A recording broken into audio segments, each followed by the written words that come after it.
الله تبارك وتعالى واذكروا إذ أنتم قليل مستضعفون في الأرض تخافون أن يتخطفكم الناس فآواكم وأيدكم بنصره ورزقكم من الطيبات لعلكم تشكرون. صدق الله العظيم. اللہ رب العزت کا احسان اور کرم ہے کہ ایک دفعہ پھر اس پاری زندگی میں اس بابرکت مجلس میں کچھ سننے اور کچھ سنانے کی سعادت حاصل ہو رہی ہے. اللہ کرے کہ ہمارا یہ سننا اور سنانا اور یہ کاوش خالص اللہ کی رضا کی خاطر اور کل حشر کے میدان میں ہم سب کے نجات کا سبب اور ذریعہ بن سکے.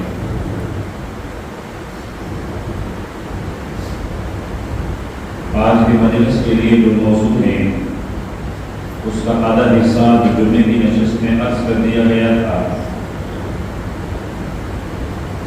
اگست کا مہینہ ہے اور پھر چند ہی ساعتوں کے بعد تاریخ تبدیل ہوگی تو آزادی کا جشن برپا ہوگا. ہم اس پس منظر کو جان سکیں کہ پاکستان اور پاکستان کی آزادی کتنی بڑی نعمت ہے اور اس نعمت کے حصول کے لیے امت نے کتنی قربانیاں دی ہیں اور آج ان قربانیوں کو کس نگاہ اور کس نظر سے دیکھا جاتا ہے.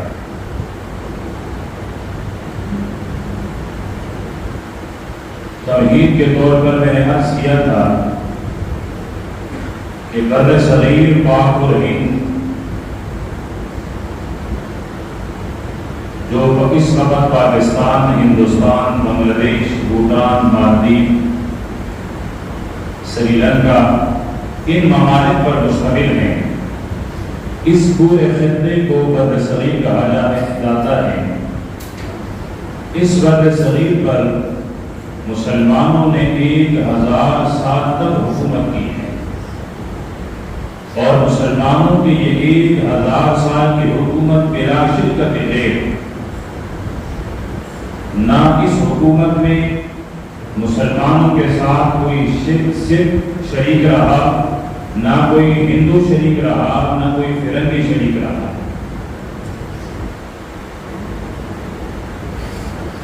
لیکن 1000 سال حکومت کے بعد پھر انگریز کے پیٹ میں مروڑ پیدا ہوا کہ اس نظم و ضبط کے ساتھ، اس سلیقے کے ساتھ آخر مسلمانوں کے قبضے میں یہ سونے کی چڑیا کیوں رہے، اور پھر اس مسلمانوں کی خلافت اور حکومت کے خلاف سازش اور اس کے ختم کرنے کے منصوبے تیار ہوئے. تو مسلمانوں کی حکومت کے زوال اور خاتمے کے لیے پہلا دستہ ایسٹ انڈیا کمپنی کے نام سے بر صغیر بھیجا گیا اور تجارت کے زور پر وہ بر صغیر پر قابض ہوتی ہوتی ایک صدی میں یعنی 100 سال میں اب مسلمانوں کی حکومت جو مغلیہ کی حکومت تھی وہ ختم ہو چکی اور انگریزی تسلط وہ بر صغیر پر جمع ہوا.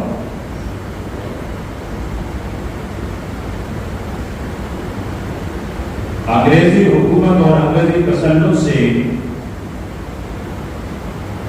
آزادی کے حصول کے لیے سب سے پہلی آواز امام شاہ ولی اللہ محدث دہلوی رحمۃ اللہ علیہ نے، پھر اس کے بعد ان کے بیٹوں میں سے شاہ عبدالعزیز رحمۃ اللہ علیہ نے اٹھائی، فتوے جاری کیے اور اس فتوے کے تناظر میں ایک نوجوان سلطان فتح علی ٹیپو میدان میں آیا اور ایک عظیم جہاد اور جنگ لڑی.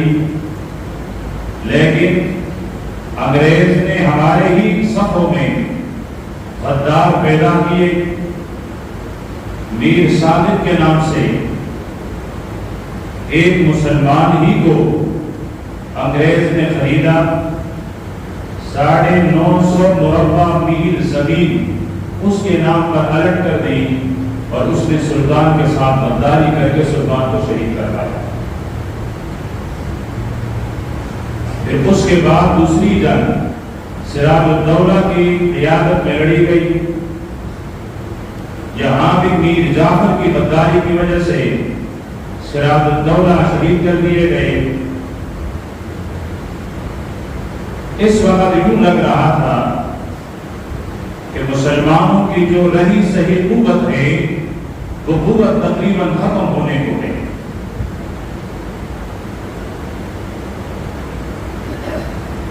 لیکن پھر ہندوستان کو شاہ ولی اللہ محدث دہلوی رحمۃ اللہ علیہ کے خاندان نے پھر سے سنبھالا۔ سید احمد شہید رحمۃ اللہ علیہ، شاہ اسماعیل شہید رحمۃ اللہ علیہ، انہوں نے سکھوں کے خلاف بھی اعلان جہاد کیا، انگریز کے خلاف وہ تھے ہی پر سر پیکار، اور دلی سے ہوتے ہوئے وہ بالاکوٹ کے سرزمین پر پہنچے۔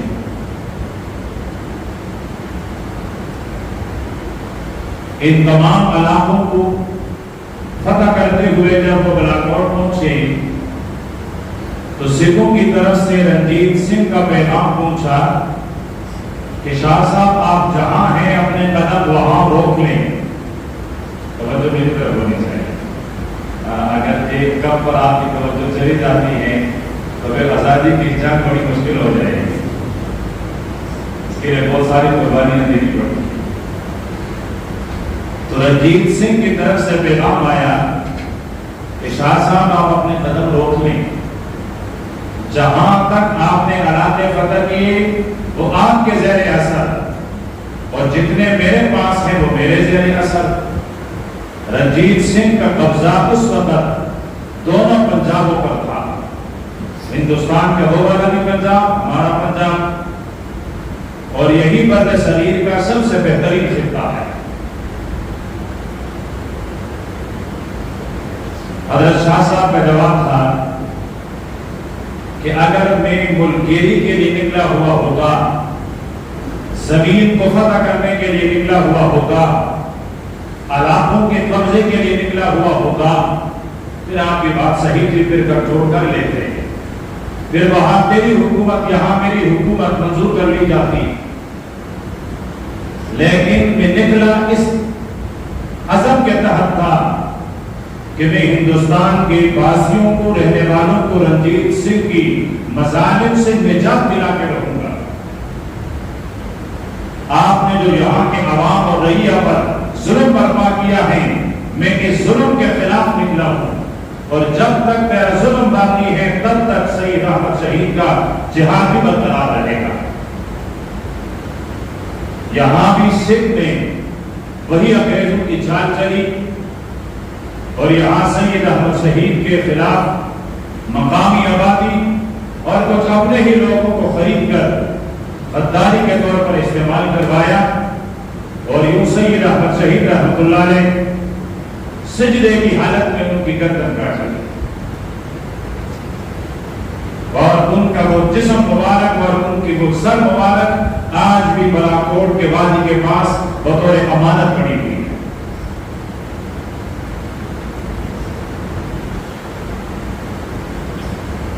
اس کے بعد بر صغیر کے مسلمان ایک دفعہ پھر حالات کے شکار ہوئے کہ انگریز بھی اپنے پنجے بھر چکا ہے، سکھ بھی اپنے ظلم پر اتر آیا ہے، سکھوں کے خلاف وہ جو ایک آواز تھی وہ آواز بھی ختم ہونے لگی۔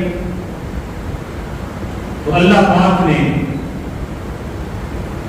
پھر کچھ ایسے نفوس کو میدان میں اتارا، میں کہوں گا وہ اپنی ذات کے اعتبار سے فرشتے تھے، لیکن جسمانی اعتبار سے وہ انسانوں کی شکل میں پھر رہے تھے۔ سید الطائفہ حضرت حاجی امداد اللہ مہاجر مکی رحمۃ اللہ علیہ، مولانا محمد قاسم نانوتوی رحمۃ اللہ علیہ، ابو حنیفہ ہند رشید احمد گنگوہی رحمۃ اللہ علیہ، حافظ محمد ضامن شہید رحمۃ اللہ علیہ، انہوں نے ایک دفعہ پھر 1833 سے لے کر پھر معرکے کو برپا کیا اور انگریز کے خلاف 2 محاذوں پر لڑائیاں لڑنا شروع کر دی گئی۔ شاملی کا میدان ان حضرات نے سنبھالا اور دشمن کے مقابلے میں لڑتے رہے، لیکن یہاں بھی انگریز نے پھر وہی اپنی پرانی چال چل کے پھر ہماری ہی صفوں میں خریداری کی، اور تاریخ کی ستم ظرفی دیکھیں یا تاریخ کی اعلیٰ ظرفی دیکھیں کہ تاریخ کے صفحے میں مسلمان جب بھی شکست خوردہ ہوا ہاتھ کسی غیر کا نہیں اپنا تھا۔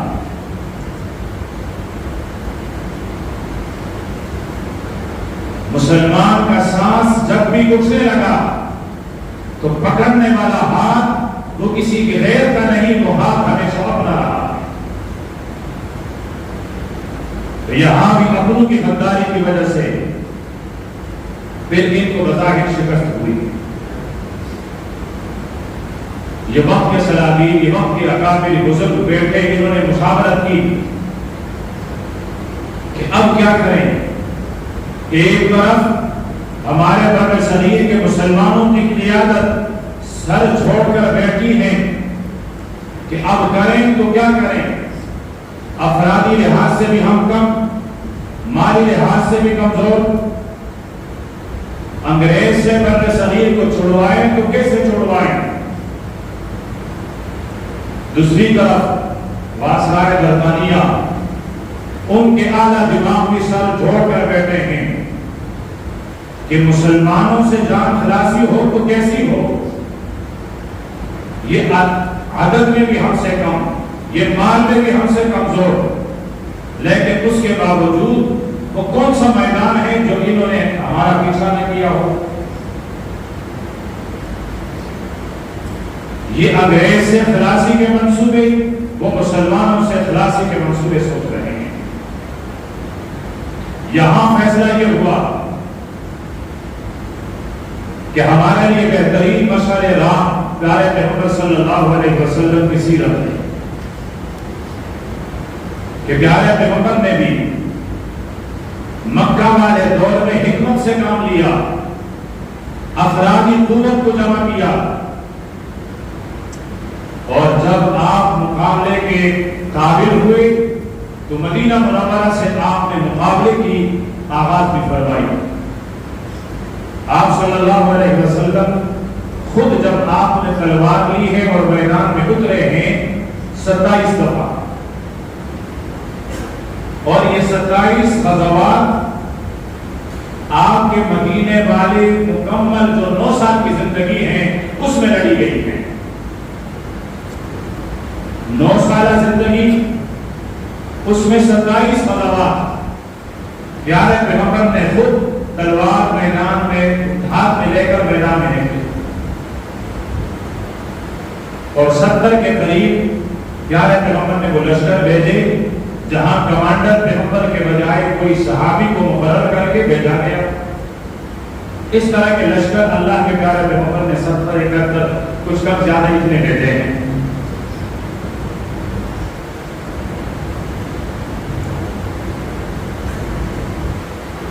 اتنے میں حضرت قاسم نانوتوی رحمۃ اللہ علیہ کو سرور کونین صلی اللہ علیہ وسلم کی زیارت ہوئی،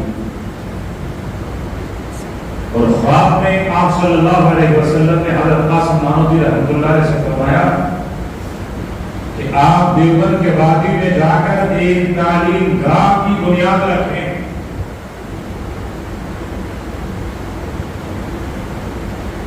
اور اسی خواب کی تعبیر میں دارالعلوم دیوبند کی بنیاد رکھی ہے۔ 1857 کی جنگ آزادی کی بظاہر ناکامی کے بعد 560 کے بعد یہ مسلمانوں کے لیے علمی طور پر، عملی طور پر، فکری طور پر وہ پہلی قیام گاہیں، وہ پہلا مورچہ ہے، وہ پہلی فیکٹری ہے جہاں سے امت کی رہبری اور رہنمائی کے لیے ہر قسم کے انسان تیار ہو کر ملے۔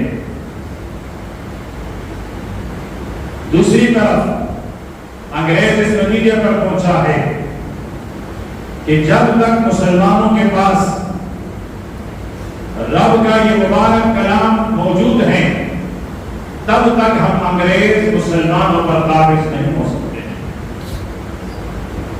پہلا کام کہ مسلمان کے سامنے سے اس کی گود سے قرآن پاک کے نسخے اٹھوائے جائیں۔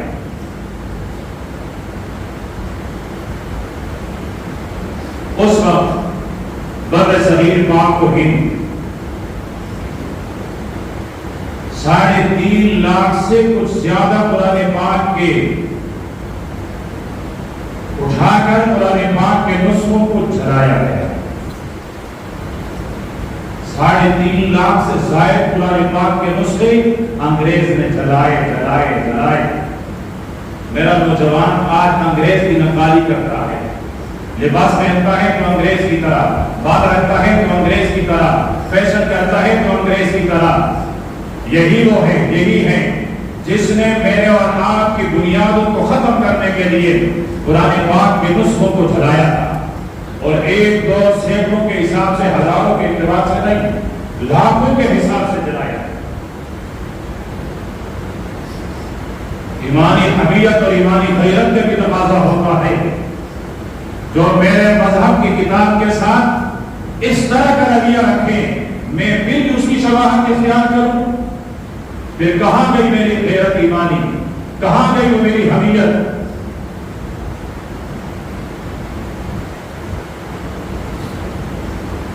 4 لاکھ کے قریب نسخے جلائے جانے کے بعد واسرائے برطانیہ پوچھنے لگا، اب مسلمانوں کے اندر یہ سکت ختم ہو گئی ہے کہ وہ ہمارا مقابلہ کر سکے؟ جواب تھا کہ نہیں، وہ اب بھی موجود ہے میدان میں، وہ اب بھی مقابلے میں کھڑے ہیں۔ کہنے لگے تمہارا خیال تو یہ تھا قرآن پاک کو اس کے ہاتھ سے ہٹوا دیا گیا۔ اس نے کہا صبر صاحب، ابھی میں ثبوت لے کر آؤں۔ 10 سال کا معصوم بچہ پیش کیا گیا، کہنے لگا صاحب ہم نے قرآن پاک کے صحیفے جلائے، ہم نے قرآن پاک کے نسخے جلائے، لیکن ہم نے مسلمانوں کے بچوں کے سینے کو نہیں جلایا ہے۔ اس بچے کے سینے میں رب کا 20 پارے قرآن پاک محفوظ ہے۔ اس نے کہا اچھا اب کیا کریں؟ کہتے یہ بچہ جس فیکٹری سے تیار ہو رہا ہے آپ اس کو بھی ختم کر دیا جائے۔ آپ دوسرا مرحلہ، انگریز نے کہا کہ اب بر صغیر میں کوئی بھی مدرسہ جس میں قرآن پاک کی تعلیم دی جا رہی ہو وہ آباد نہ رہے، اس کو ملیا بیٹھ کر دیا جائے، زمین سے ہموار کر دیا جائے۔ اس وقت صرف دہلی کے شہر میں 3000 مدارس آباد ہیں، صرف ایک شہر دہلی میں 3000 مدارس۔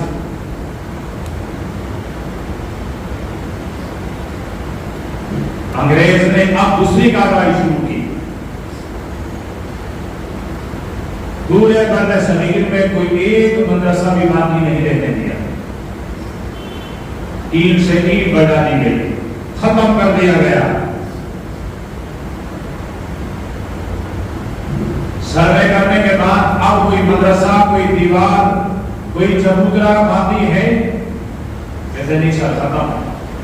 کہتے اچھا اب مسلمان مغلوب ہو گئے، اب ان کی آزادی والی وہ آواز دب گئی؟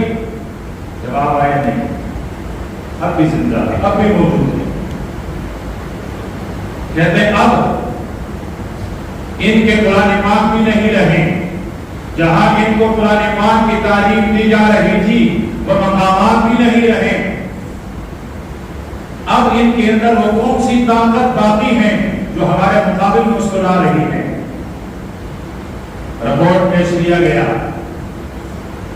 کہ ان کے مذہب کا مولوی زندہ ہے، عالم زندہ ہے، پڑھانے والا زندہ ہے، سمجھانے والا موجود ہے، وہ مسلسل سمجھاتا جا رہا ہے۔ اس نے کہا اچھا، اب تیسرے نمبر پر انگریز نے علماء کے خلاف ایکشن لینا شروع کیا،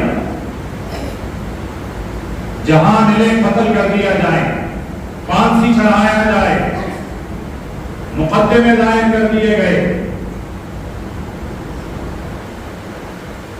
دور مت جائیے، ہمارے لاہور کے شہر شاہی مسجد کے صحن میں انگریز نے پھانسی گھاٹ لگائی ہوئی تھی، اور ایک ایک دن میں 80 علماء کو پھانسی دیا جاتا تھا، ایک ایک دن میں۔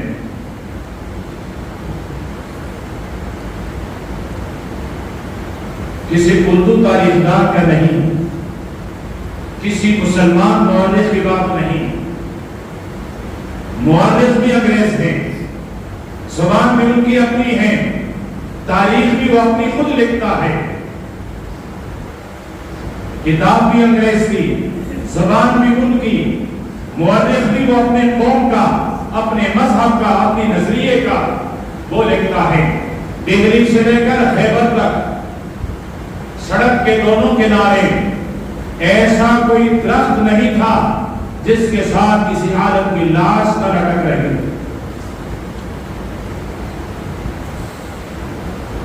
10-20 درختوں کی بات نہیں ہے،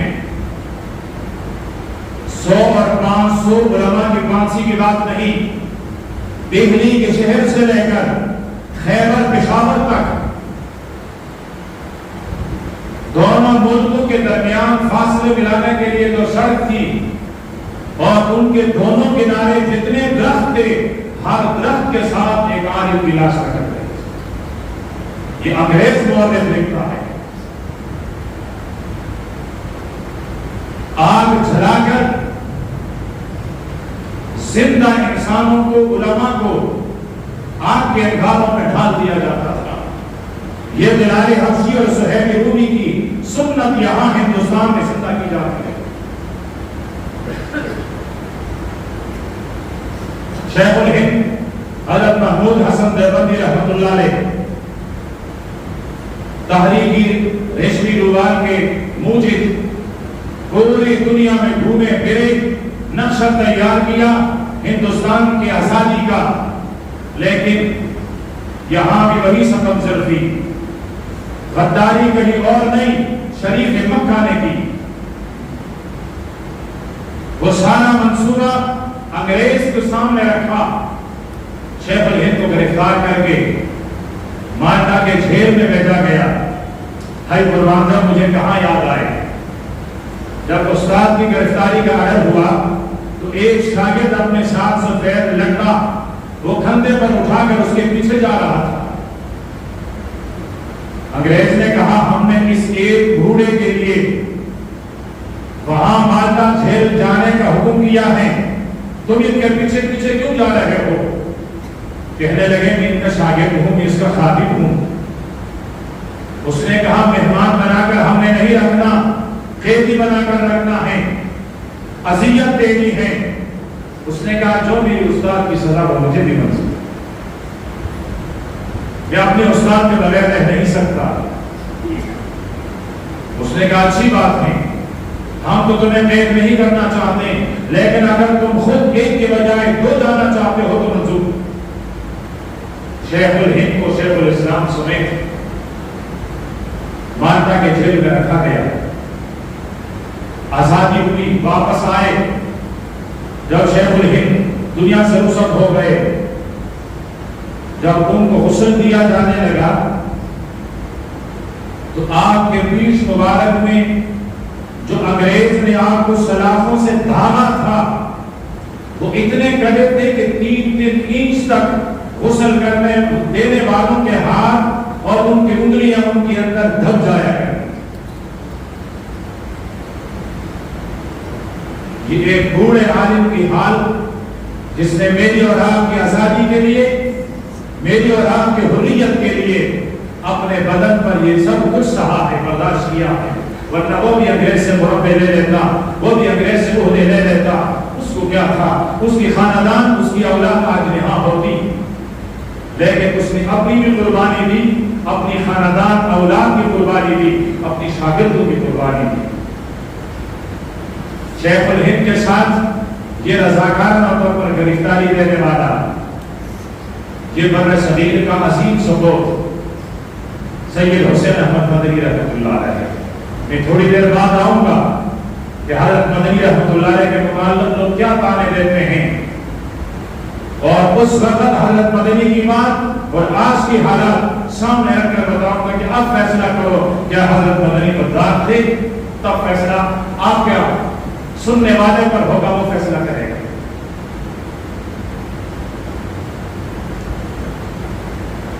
انگریز نے علماء کو شہید کرنا شروع کیا، یہاں تک کہ حالت یہاں تک پہنچی کہ اب کسی مسلمان کے نماز جنازہ پڑھانے کے لیے امام بھی ویسے نہیں آتا۔ پھر دوبارہ اللہ پاک نے بر صغیر پاک و ہند کو دین کے احیاء کے لیے علماء دیوبند اور دارالعلوم دیوبند یہ ایک عظیم نعمت عطا فرمائی۔ اس دارالعلوم دیوبند نے جو شاگرد پیدا کیے، انار کے درخت کے نیچے ایک محمود ہے بلہاری، ایک محمود ہے حسن دیوبندی، پڑھنے والے کا نام بھی محمود، پڑھانے والے کا نام بھی محمود، اور محمود کا معنی ہوتا ہے ہر وہ کام جو ہر زمانے میں ہر وقت قابل تعریف۔ اب ان کا لگایا ہوا پودا کہ یہ پودا جہاں جہاں پھیلتا گیا وہ محمود ہی رہا، وہ قابل تعریف رہا۔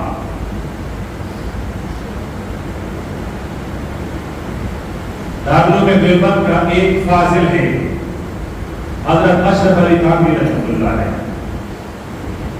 قریب کے صدی نے وجہ طور پر دو حکیم دیکھے۔ حکیم وہ نہیں وہ جو دوائیاں بناتے ہیں، دانشور، عقل مند، ہوشیار، دور اندیش۔ ایک حکیم علومت ہیں ڈاکٹر محمد اقبال، اور ایک حکیم علومت ہیں شاہ اشرف علی تھانوی رحمۃ اللہ علیہ۔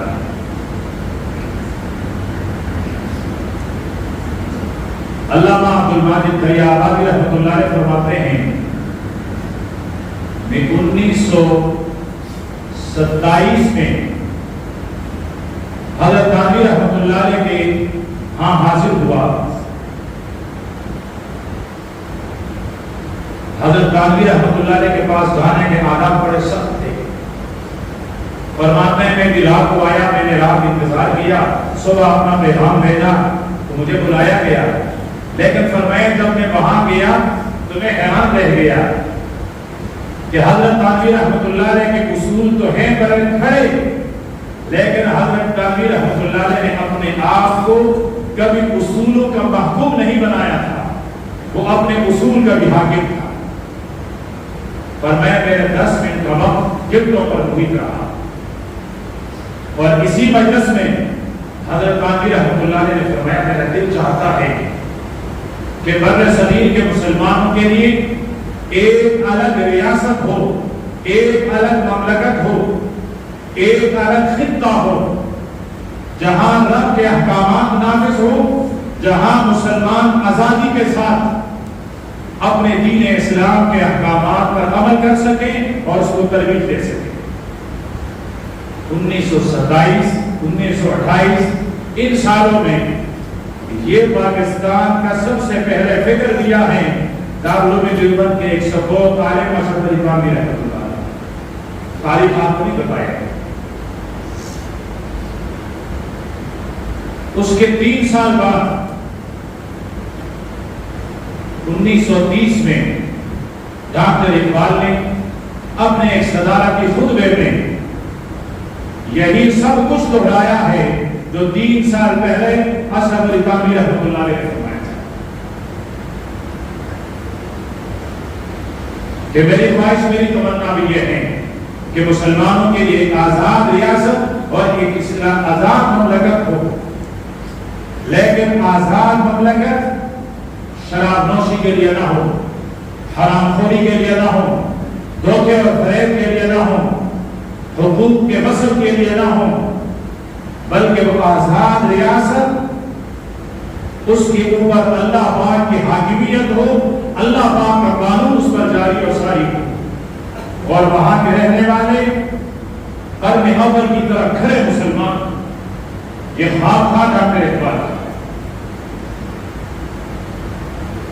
پھر اس کے بعد 2 تحریکیں چل رہی تھی، میں نے آپ سے عرض کیا تو شاید اگر آپ بھول نہ گئے، ہندوؤں نے کانگریس بنائی تھی، مسلمانوں نے مسلم لیگ بنائی تھی، اور انگریز کے خلاف لڑنے والے ان کی اولاد نے جمعیت علماء ہند بنائی تھی،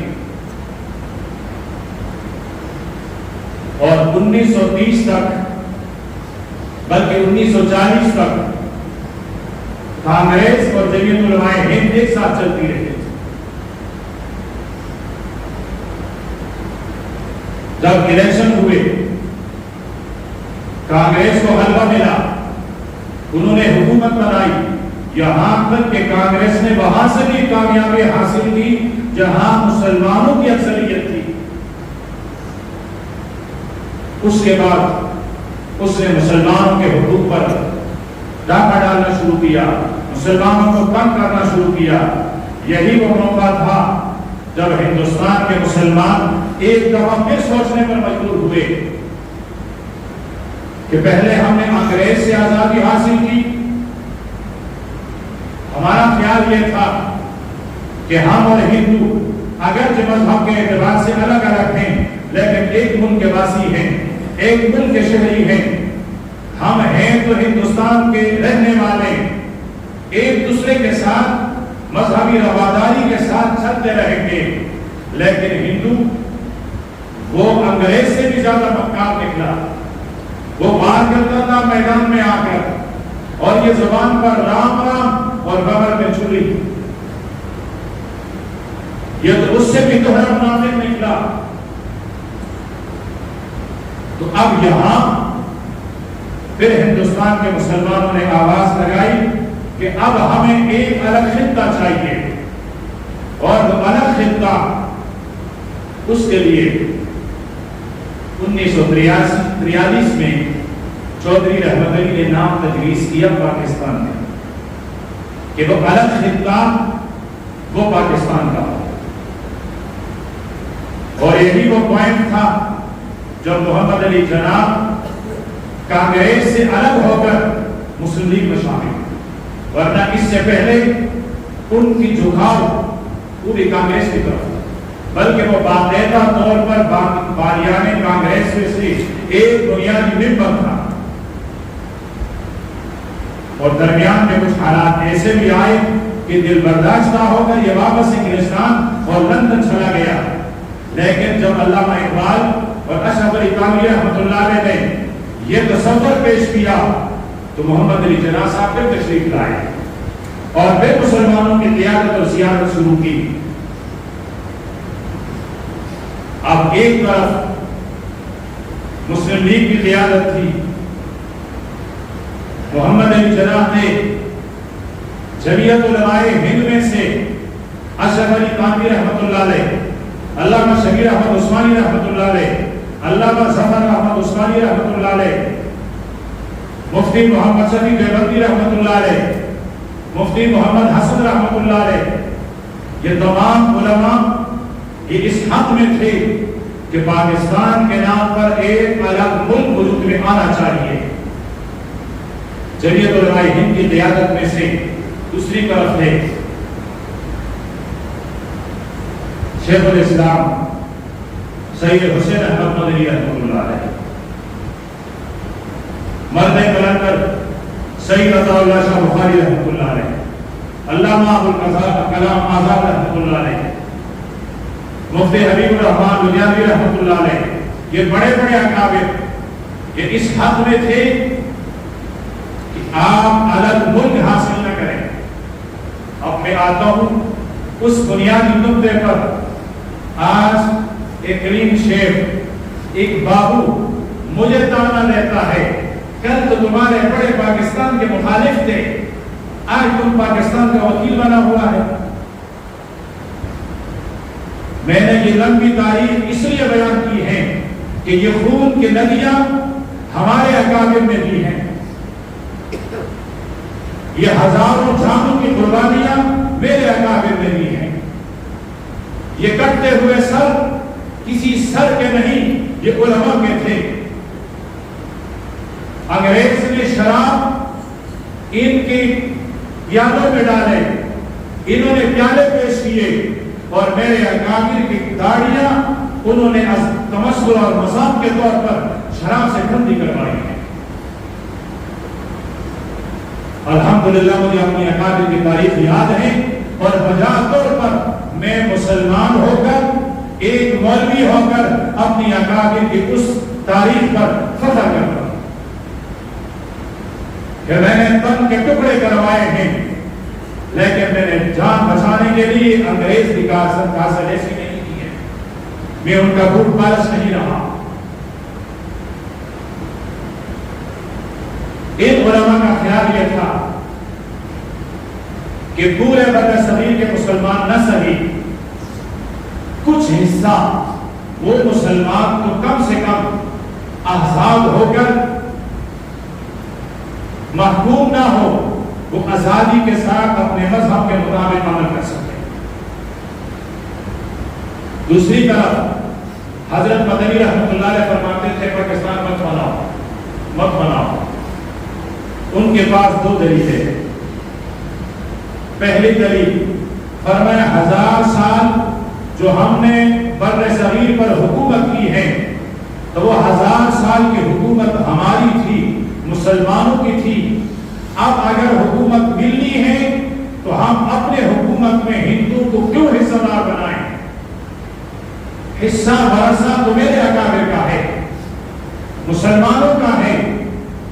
پھر میں خود ہندو کے سامنے بیٹھ کر اسے کہہ دوں آدھا تیرا آدھا میرا, میں اپنا آدھا والا حصہ ان کو کیوں دوں؟ یہ تھا وہ بنیادی بات, وہ غیرت اور حمیت بری للکار کہ میں اپنا حصہ ہندو کو کیوں دوں گا. کسی نے کہا حضرت اکثریت کی بنیاد پر تقسیم ہو جائیں. فرمایا ہاں اگر یہ بنیاد ہے تو یہ بھی غلط. مدینے کے ریاست کے والی میرے آقا تھے اور وہاں مسلمانوں کی تعداد کم تھی, اس کے باوجود بھی ولایت مسلمانوں کے پاس تھی. بر صغیر کے 1000 سال کی حکومت مسلمان اپنے تعداد کے اعتبار سے کم تھے, ولایت بھی ان کے پاس تھی. اگر انہوں نے وہاں اکثریت کے بنیاد پر حکومت کی ہوتی میں مان لیتا, لیکن انہوں نے بھی اکثریت کی بنیاد پر حکومت نہیں کی, انہوں نے حسن تدبیر کے بنیاد پر حکومت کروائی. بتائیے حضرت مدنی رحمۃ اللہ علیہ کی یہ دلیل کیا بے وزن تھی؟ بے وزن ہے.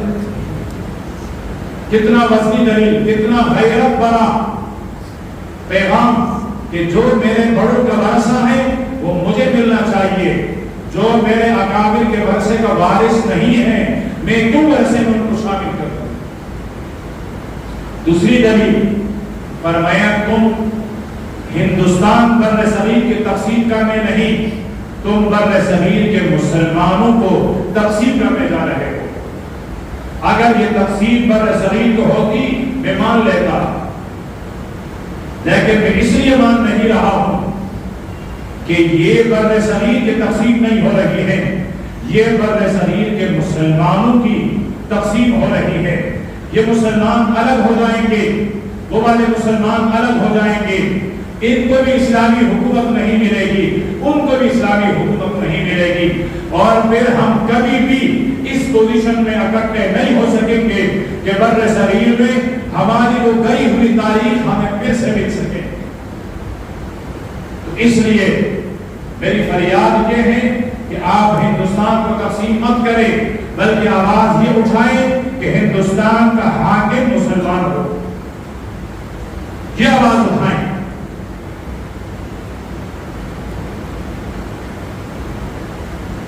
دوسری آواز تھی سید عطا اللہ شاہ بخاری رحمۃ اللہ علیہ کا 26 مارچ 1946. ابھی پاکستان بنا نہیں، 1 سال باقی ہے پاکستان بننے میں. 1 سال پہلے سید عطا اللہ شاہ بخاری رحمۃ اللہ علیہ دہلی کے شہر میں اردو پارک میں گھنے زلفیں، ننگا سر، ہاتھ میں کلاڑی، رات کا آخری پہر، عطا اللہ شاہ بخاری رحمۃ اللہ علیہ فرماتے ہیں مسلمانوں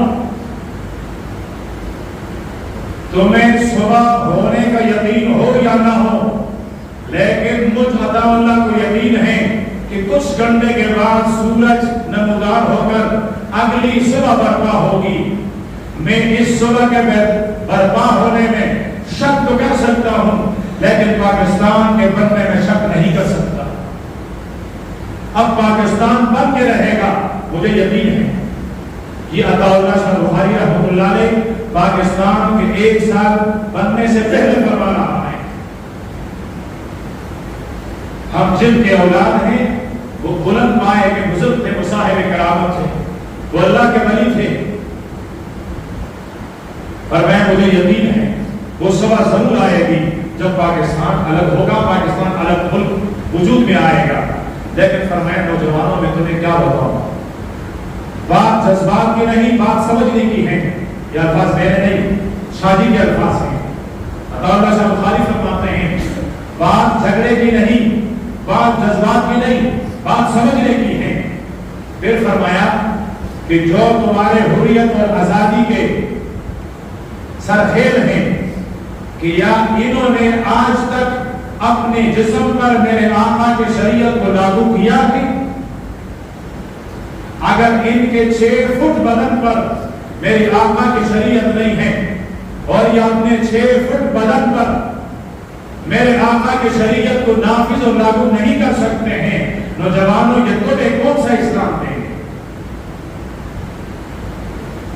یہ مارچ 1946 عطا اللہ شاہ بخاری دہلی کا اردو پارک اور اللہ کا یہ بندہ للکار رہا ہے رات کے آخری پہر میں. پر میں اگر مجھے یقین ہو کہ جو پاکستان کا نقشہ تمہیں دکھایا جا رہا ہے اس میں اسلامی نظام ہوگا، خلافت راشدہ کا نظام ہوگا، پر میں عطا اللہ تمہارے ساتھ گلی کوچوں میں جانے کے لیے تیار. لیکن پھر اپنے کلاڑی سے نقشہ بنایا تمہیں ایسا پاکستان دیا جائے گا جس میں ایک مشرقی پاکستان، ایک مغربی پاکستان، دریا میں ایک سمندر. یہ والے مسلمان ان کی تکلیف میں نہیں پہنچ سکیں گے، وہ والے مسلمان ان مسلمانوں کی تکلیف تک نہیں پہنچ سکیں گے. پر میں پھر وہ والا خطہ کشمیر وہ تمہارے درمیان متنازع بنا کر چھوڑ دیا جائے گا جس پر تم اور دشمن ہمیشہ لڑتے رہو گے. تمہارا پانی وہ ہندو کے قبضے میں ہوگا، ہندو کے قبضے میں ہوگا. ہائی قربان جاؤں عطا اللہ تیری برکت پر.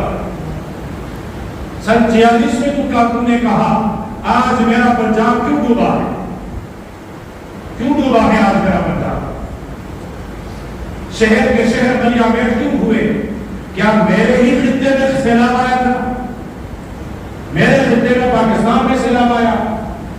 یہ سیلاب تو انڈیا نے برپا کیا اور اس کی وجہ سے میرے اور آپ کے مسلمان بھائی ان کے بچے بہ گئے. اب ہر روز اخبارات میں پڑھتے ہیں سرکر بیرات میں ہر روز نئی نئی لاشیں مل رہی ہیں. یہ لاشیں کہاں سے آ رہی ہے؟ یہ وہاں کا پانی، وہاں کا پنجاب، وہاں کا بھارت پانی چھوڑتا ہے. یہاں پہلے سے سیلاب کا منظر، پانی فل ہے تو سیلاب برپا ہو کر ہم اور آپ ہو جاتے ہیں اور جب ہمیں پانی کی ضرورت ہوتی ہے تو وہ روک لیتا ہے. اور پھر ہم نے پانی پر بننے والے کمیشن کا جو کیس تھا وہ بھی عالمی عدالت میں ہم ہار چکے ہیں. قانونی طور پر بھی ہمارے پاس کوئی جواز نہیں ہے کہ ہم بھارت سے کہہ سکیں آپ ظلم کیوں کرتے ہیں؟ پھر عطا اللہ شاہ بخاری رحمۃ اللہ علیہ کی وفات 20 سال بعد وہ مسلمان ہم سے کٹ گئے. اب مشرقی پاکستان الگ، مغربی پاکستان الگ. 75 سال ہو رہے ہیں، کشمیر ابھی تک آزاد نہیں. اور بظاہر لگ رہا ہے قیامت آ جائے گی، لیکن کشمیر کبھی آزاد نہیں. کشمیر کا بچہ کبھی آزادی کا سورج چڑھتا ہوا نہیں دیکھ سکتے. یہ وہی لوگ ہیں، یہ ان کی باتیں ہیں جن کو ہم اور آپ تانے دیتے ہیں کہ تم پاکستان کے غدار تھے، تم پاکستان بننے کے مخالف تھے، تمہارے آباء و اجداد نے پاکستان بنانے کی مخالفت کی تھی. بتائیے ان کے باتیں آج سچ ثابت ہو رہی ہے کہ نہیں؟ اس کے مقابلے میں اگر مشترکہ ہندوستان ہوتا، کسی نہ کسی دن مشترکہ ہندوستان پر ہماری حکومت مسلمانوں کی آتی، ہم اسلامی بہاریں دیکھ لیتے. خلاصہ کلام، نیت ان کا بھی صحیح تھا جنہوں نے کہا الگ ملک بنے، نیت ان کا بھی صحیح تھا جنہوں نے کہا مشترکہ رہے. میں کیوں کہہ رہا ہوں کہ ان کی نیت صحیح تھی؟ 47 میں جب ملک بنا، حضرت مدنی رحمۃ اللہ علیہ سے شاگردوں نے پوچھا حضرت ملک بن گیا آپ کیا فرماتے ہیں؟ فرمایا مسجد بننے سے پہلے اس پر مسلمانوں کا اختلاف ہو سکتا ہے. یہ لوگ آپس میں جمع ہو کر یہ ادھے کہیں یہاں مسجد بننی چاہیے، یہ ادھے کہتے ہیں اس جگہ مسجد نہیں ادھر وہ فلاں جگہ بننی چاہیے. ان کا یہ اختلاف اپنی جگہ ہے. یہ والے اپنی جگہ یہاں مسجد کے بنیاد مسجد کے بننے کو اپنی رائے کو صحیح سمجھتے ہیں، وہ والے اس جگہ مسجد بننے کو اپنی رائے کو صحیح سمجھتے ہیں. دونوں اپنی جگہ صحیح ہیں. ان کی رائے یہاں مسجد بنے یہ بھی صحیح، ان کی رائے مسجد یہاں نہیں وہاں بنے یہ بھی صحیح. لیکن فرمایا فیصلہ ان کے رائے پر ہوتا ہے، مسجد یہاں بن جاتی ہے. فیصلہ ان کے رائے پر ہوتا ہے، مسجد وہاں بن جاتی ہے. اگر ان کے رائے پر یہاں بنی ہے، یہ مسلمان پابند ہیں، اب مسجد کی حفاظت کریں. اور اگر ان کے رائے پر وہاں بنتی ہے تو یہ والے مسلمان پابند ہیں کہ اس مسجد کے در و دیوار کی حفاظت کریں. فرمایا یہ اختلاف پاکستان بننے سے پہلے تھا، لیکن اب میں حسین احمد مدنی کہتا ہوں پاکستان مسجد کی طرح قابل تحسین ہے. قربان چلو اللہ پاک میری مرتبہ پر پڑھ رہا ہے نازل فرمائے. کیا شفاف ماضی، کیا بیدار ماضی، کیا روشن حال اور مستقبل ہمیں چھوڑ کر دیے. اپنی ذریت اور اپنی اولاد کو اس طرح کا رہنما ملے جو اپنی اولاد کو کہیں کسی محفل میں کسی مجلس میں بھی سر نگو نہ ہونے دیں. اس لیے میں بجا طور پر حضرت مدنی رحمۃ اللہ علیہ کی سیاست سے متاثر بھی ہوں اور میں حضرت مدنی رحمۃ اللہ علیہ کی سیاست کا دفاع بھی کرتا ہوں کہ اس نے میرا اور آپ کا سر کبھی جھکنے نہیں کیا. تو اب پاکستان بننے کے بعد اس کی حیثیت مسجد کی طرح ہے. آپ کہو گے کہ قربانیاں تو محمد علی جناح نے بھی دی، قربانیاں تو ڈاکٹر اقبال کی بھی ہیں، بہت سارے زعماء کی ہیں، بہت سارے نسلیں کٹی ہیں ان سب کی ہیں، لیکن قیادت ہمیشہ علماء نے کی ہے. اس لیے میں نے تاریخ پوری علماء کے بیان کرتی ہے.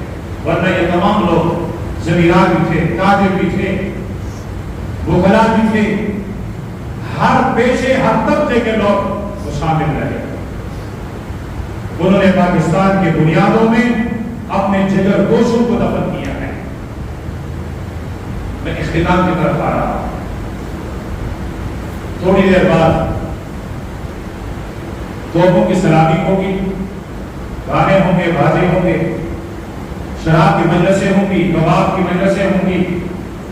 میرا سا ہوگا کیا یہ ملک یہ ایک دن رات کے میرے بپا کرنے کے لیے آزاد کیا گیا تھا؟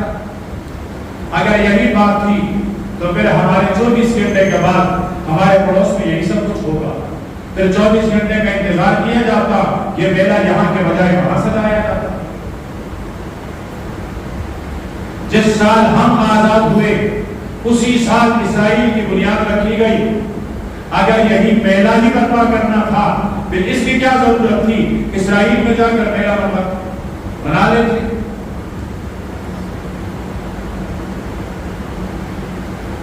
آپ اٹھائیے قائد اعظم محمد علی جناح کے فرامی، جب ان سے پوچھا گیا پاکستان کو آپ کس نظر سے دیکھتے ہو، قائد اعظم نے فرمایا کہ یہ ایک خطہ بنائے خطہ نہیں ہے، یہ ایک حصہ بنائے حصہ، یہ قطعہ زمین نہیں ہے، بلکہ میری دل کی چاہت ہے کہ یہاں مسلمان اپنی اسلام مسلمانوں والی زندگی گزار سکیں. اور پھر فرمایا میں کسی مذہب کے تہذیب اور تمدن کا مخالف نہیں، میں اس کا احترام کرتا ہوں، لیکن مجھے عشق ہے اپنے مذہب کے تمدن سے، اپنے مذہب کے کلچر سے مجھے عشق ہے. عشق یہ قائد اعظم کے الفاظ ہے. کسی نے پوچھا بابا یہ ساری تحریک چل رہی ہے کیا ضرورت تھی؟ فرمایا اگر پاکستان بننے کی تاریخ یہ تحریک ناکام ہوئی تو ہندوستان سے اسلام اور مسلمانوں کا نام و نشان حرف غلط کی طرح مٹ جائے گا. کیا سمجھا ہے آپ نے کہ کیا قائد اعظم نے بھی کہا تھا کہ ڈھول اور تمباکو کے لیے پاکستان بناؤ؟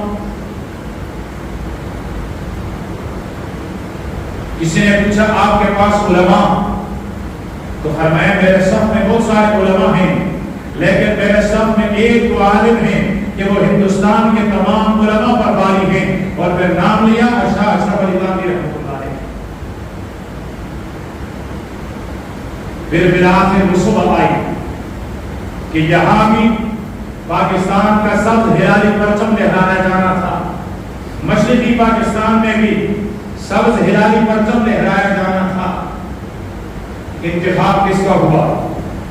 اگر قربانیاں کسی وکیل کی ہیں، اگر قربانیاں کسی انگریز کے بیوروکریٹ کے ہیں، اگر قربانیاں کسی انگریز کے پالشی کا ہیں، اگر قربانیاں کسی انگریز کے کاسا لیس کا ہیں، اگر قربانیاں انگریز سے مربع لینے والوں کے ہیں، تو پھر ہونا چاہیے تھا پاکستان کی افتتاح اور جھنڈے کا لہرایا جانا ان کے ہاتھوں سے کر دیا جاتا. اٹھائیے ان کی تاریخ، بابو کی تاریخ اٹھائیے، سر سید کی تاریخ اٹھائیے. وہ بھی کہے گا کہ کراچی میں جس مرد قلندر نے پاکستان کا سبز ہلالی پرچم بلند کیا وہ تھا علامہ شبیر احمد عثمانی رحمۃ اللہ، اور وہ آپ کے شہر میں یہاں آسودہ آرام کر رہا ہے. آپ کے شہر کراچی میں، اس کی قبر یہاں کراچی میں. دوسری طرف ڈھاکہ مشرقی پاکستان میں، بنگلہ دیش میں سبز ہلالی پرچم کو لہرایا جانا تھا.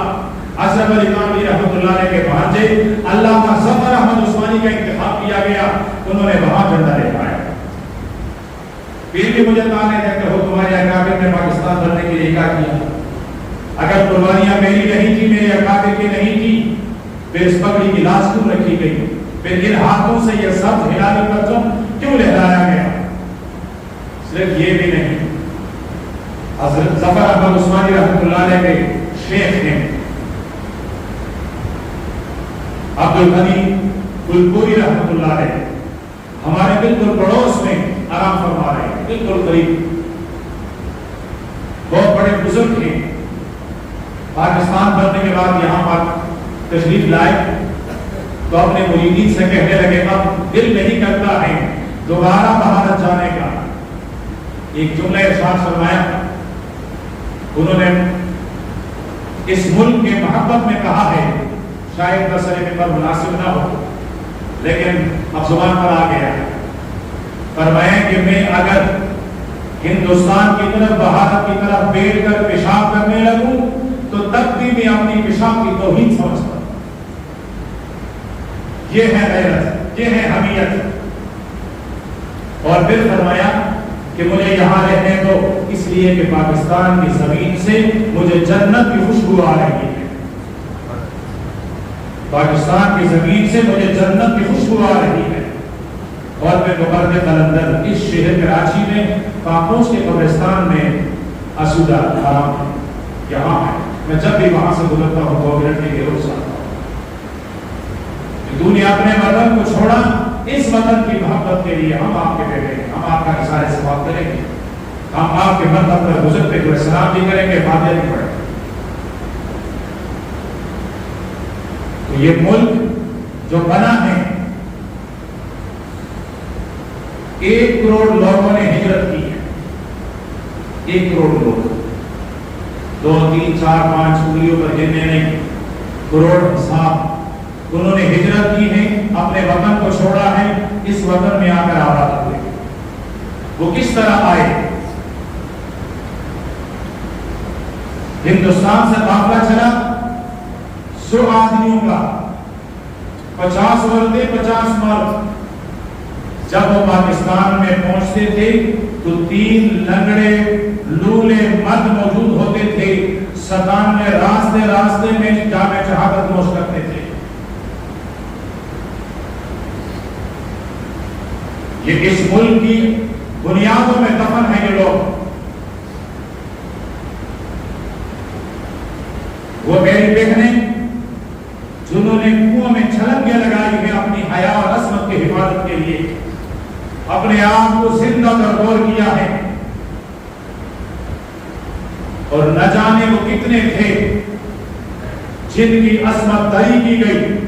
سکھوں نے اور ہندوؤں نے پہلے ان کی حیا اور عصمت کی چادر تار کی, پھر آپ کے انگاروں پہ ڈالا. صرف یہ بھی نہیں, پہلے ہمارے ماں اور بہنوں کے ساتھ بے حیائی کی گئی, پھر ان کے گود میں ننھے اور معصوم بچے اٹھا کر ان کے سامنے آگ میں ڈال دیے گئے, اور ان کو کہتا گیا ہم نے, یہ دیکھو یہ تمہارا پاکستان ہے, یہ تمہارا پاکستان ہے, یہ بن رہا ہے, دیکھتے رہو. دیکھا ہے ان ماں نے. آج میرا نوجوان وہ اتنا برس ہوا ایک چیز لے لیتا ہے, ادھر بھی. یہ ہے آزادی, یہ آزادی ہے.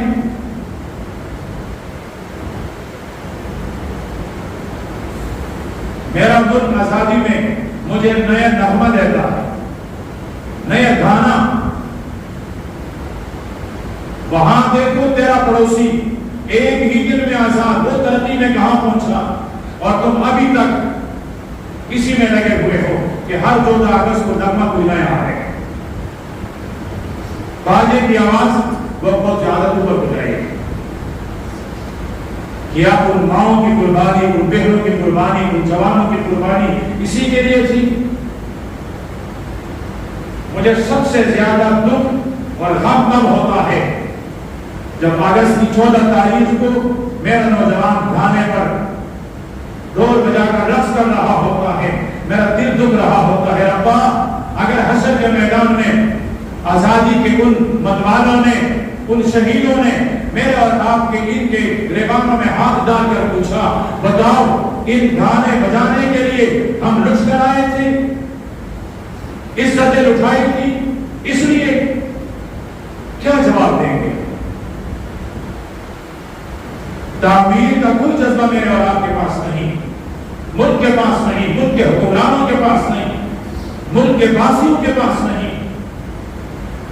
اگر ہم پہلے دن سے آج تک ایک اینٹ تعمیر کر رکھتے, رب کعبہ کی قسم 75 سالوں میں آج ہم اپنے پاؤں پر کھڑے ہو کر ایک خود مختار ریاست ہوتے, دنیا ہم سے ڈر رہی ہوتی, دنیا ہماری ماتحت ہوتی.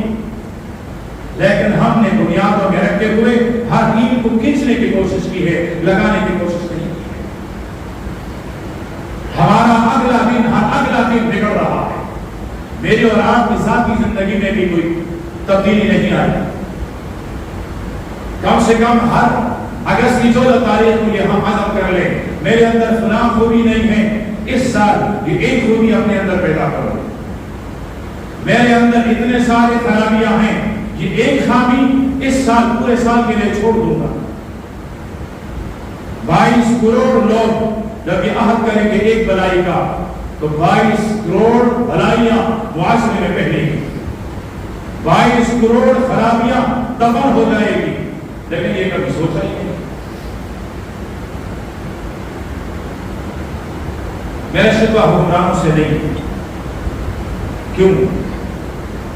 اس لیے کہ میرے حکمرانوں نے روز اول سے میرے ملک کے لیے کوئی قربانی نہیں دی، نہ ان کے بڑوں نے دی ہے، نہ خاندانوں نے دی ہے۔ عطا اللہ شاہ بخاری رحمۃ اللہ علیہ کے فرمان میں سے ایک یہ بھی ہے کہ چند خاندان وہ باریاں بدل بدل کر حکمران بنیں گے۔ 1946 میں عطا اللہ شاہ بخاری کہہ گیا دہلی میں، وہی خاندان ہے، باریاں بدل رہا ہے۔ پہلے ان کے بابے تھے، پھر ان کی اولاد آ گئی، اب ان کی اولاد آ گئی، پھر ان کی اولاد آ گئی، اور ہم ان کی اولادوں کے غلام بنتے جا رہے ہیں۔ مجھے ان سے کوئی شکوہ بھی نہیں اور کوئی ان سے خوشفہمی بھی نہیں، کوئی خوشفہمی بھی نہیں، اس لیے کہ جو گھر بناتا ہے اسے احساس ہوتا ہے، اس کی اولاد کو احساس ہوتا ہے کہ یہ ہمارے والد نے پتہ نہیں کیسے بنایا، پوتے کو نواسے کو احساس ہوتا ہے دادا اور نانے نے پتہ نہیں کیسے بنایا ہوگا۔ مجھے اور آپ کو اس لیے احساس ہے کہ ہمارے وقت نے یہ وطن بنا کر دیا، اور وہ اس لیے بے احساس ہیں کہ ان کے بڑے وہ انگریز سے مربے لینے والے، اب یہ بھی انگریز سے تابے لینے والے، وہ مربے دیا کرتے تھے اور یہاں کام صرف شہباز پر ہو جاتا ہے، ایک کم شہباز بس ملک ان کی گردی رکھ دیا گا۔ لیکن مجھے شکوہ اپنے عوام سے ہے، اپنے آپ سے ہے کہ ہم آخر کہاں جا رہے ہیں، ہم کب بدلیں گے، ہماری سوچ کب بدلے گی، ہم احساس کا ناخن کب لیں گے آخر؟ 75 سال گزرے نقشے کو بدلتا ہوا دیکھتے دیکھتے دیکھتے یہاں تک پہنچ گئے ہیں، زندگی اجیرت ہو گئی ہے۔ اب جس نوجوان سے کہا جائے وہ کہے گا یار وہ بنا بھارت اچھا تھا، یہاں کیا رکھا ہے؟ ہمارے حکمرانوں نے ہمیں اس حد تک ملک سے مایوس کیا ہے۔ لیکن میں پھر یاد دلاؤں، حضرت مدنی رحمۃ اللہ علیہ نے فرمایا مسجد ہے، میرے پیغمبر نے ارشاد فرمایا وطن ماں کی طرح ہوتا ہے، خبردار نہ ہم مسجد کے مخالف، نہ ہم اپنی ماں کے حیا اور اس کی چادر کے مخالف، جیسے کیسے بھی ہیں لیکن کسی چادر کے نیچے ہم نے زندگی گزاری، کھٹے پھٹے لیکن اس کے باوجود ملک کی آبادی کے لیے کوشاں رہیں گے، دانستہ نادانستہ کبھی بھی کسی طور پر بھی ہم اپنے ملک کے خلاف نہ استعمال ہوئے، نہ استعمال ہونے کا سوچ سکتے ہیں، نہ اپنی اولادوں کو کہہ سکتے ہیں۔ جس طرح ہمارے بڑوں نے وطن کی محبت ہمارے خون اور دودھ میں ہماری طرف منتقل کیا ہے، میں عرض کر رہا ہوں، میری عاجزانہ التماس ہے کہ اپنی اولاد کو ملک کی محبت، وطن کی محبت ان تک منتقل کر دیجیے، اور رب کعبہ کی قسم اسی محبت کے ساتھ قیامت کے دن اٹھیں گے۔ اگر ہم نے اپنے ملک کے ساتھ غداری نہیں کی ہوگی تو یقیناً میرا اور آپ کا سفارشی بنے گا، میرے اور آپ کے لیے جنت کے فیصلے ہوں گے۔ تو ایک طرف شکر کرنے ہیں کہ ہم شکر ادا کریں، ہمیں آزادی ملی، اور اس کا احساس تب ہوتا ہے جب آپ دنیا گھومیں، جو دنیا گھومے ہیں ان کو پتا ہے کہ پاکستان جیسا آزاد مسلمانوں کے لیے ریاست پوری دنیا میں نہیں۔ آپ مکے میں بھی جائیں، آپ مدینے میں بھی جائیں، مکے میں اللہ کا گھر نہ ہو اور مدینے میں میرے حبیب کا روزہ نہ ہو، واللہ پورے دنیا میں اس سے بہترین خطہ کوئی نہیں، لیکن وہاں سے تو ہماری ایمان کی عقیدتیں وابستہ ہیں، وہ ہمارے لیے قابل احترام، اور یہاں ہمارے بڑے آباء و اجداد کی بنیادوں میں دفن ہیں، یہاں سے ہمارا خون کا رشتہ وابستہ ہے۔ دوسری طرف تجدید وفا کا، ہم اپنے وفا کو تجدید کریں، نیا کریں، ملک ہمارا ہے، ہم ہی بنا کر رہے ہیں، ہم اس ملک کے خلاف نہیں ہیں۔ اور تیسرے نمبر پر اپنا محاسبہ کہ آج تک میں نے جو کچھ کیا غلط کیا، اس غلط سے تائب ہو کر میں ہدایت کے سیدھے راستے پر گامزن ہو جاؤں، اس لیے کہ کل قیامت کو سیدھے راستے پر جا کر ہوں میں اپنی منزل تک پہنچتا